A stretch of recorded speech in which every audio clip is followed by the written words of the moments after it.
Ben Kisembo Amoti ori umureberezi wa Rwenzori Diocese ashabira abantu bona okureba ngo baguma baza kukebeza amagara gabo okubemerera mu kako ka sirimu okwenda kumara hebizo bwebyo obu barukora turuhabuzo bwa president obu yahire omuruta yayorwe orwa Rwenzori region. Orukungana rwo kukebera abantu okumanya kubemerera mu magara gabo kubire kushagikirwe aba Uganda Christian University irwaro rya Kabarore obureberezi bwa Rwenzori Diocese kandi abantu bahirwe okuraguza kandi yo mu rukungano ru abantu batungira obuhereza butari bumwe na bumwe hamwe no kuragurwa endwara nyamwingi. Region Karaiguru so dikanize ngo turakino kina kwesroza kwa abasomesa abacyarabana abanyoro babo tumugisa ngo kwekebeza komanya ngo kwemerire ndaka ko kandi nzakayira kiko kwemanya ngo kwemerire so saba kumaka hano intent hano kwekebeza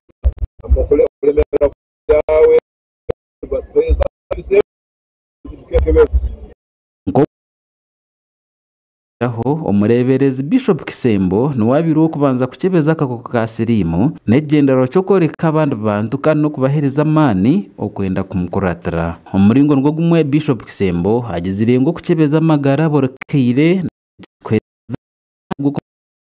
gubemerire okwara akakoko ka sirimu kandi no kubujabi omukeire can I use you some testing kits for HIV na ngumbe na disi kwa na site bila kumara wengine mwanzo kwa sample kubanza ilwali no ya Karol Hospital omukamu atora kihaya bamsara bamsemeza actually kwa kabantu ngaso kukabya okongero okwimuka kugaruka abandi kutira kwake sarwa umutieta kusemezeko so nanyo kino ya ireyo kino bamukora ngo testing for HIV ukaba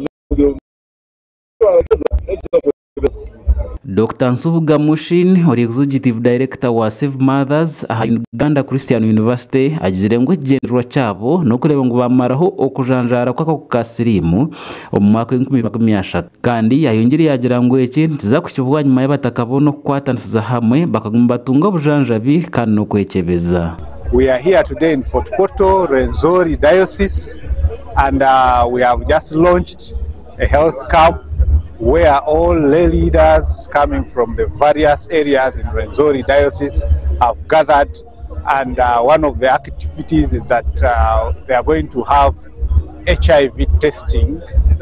Why HIV testing? Because in this battle to fight HIV, whereby globally but also here in Uganda we are looking at ending HIV by 2030. Ehureji ebiro bwa nyuma ya Bishop okura makuru mengi ahabo kujanjara kwa kasirimu Mutoro region na Mnongo mu districts nka Fort Portal hamwe na Kabarore. Kurgira hari Dr. Mushin agizire ngo abembezi b'amadini hamwe n'abakazi babo okwegitiro muhureji ntiza kumaraho okujanjara kwa kokaka kano kubuzia henjiri ya Kristo. Has been done here in Rwenzori Diocese because this is the first of its kind where all the lay leaders and their spouses have gathered. They have gathered in big numbers, close to 1,000. So we've used this opportunity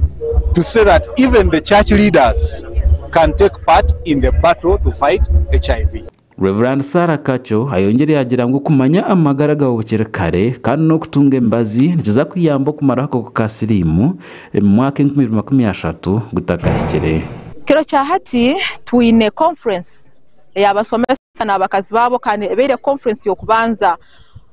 kwiha diocese yenu nebaho na habwecho obutwayiza hanu kubazahe ensonga zebyo myoyo yaitu nobuhereza bwaitu nobuhereza bwabo nkabahereza mu kanisa abatwesere dagamba foot soldiers abamahe abahansi yo kunubahereza buri kiro no barubata hana hali mbarura abantu bengi buri kiro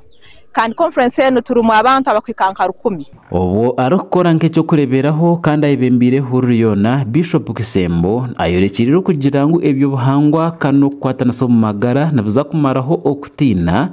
okubara ko yikerezamo omukukebeza ko kasirimu kandi tiza kongera okushomesa abantu okuba kubasa kamaraho.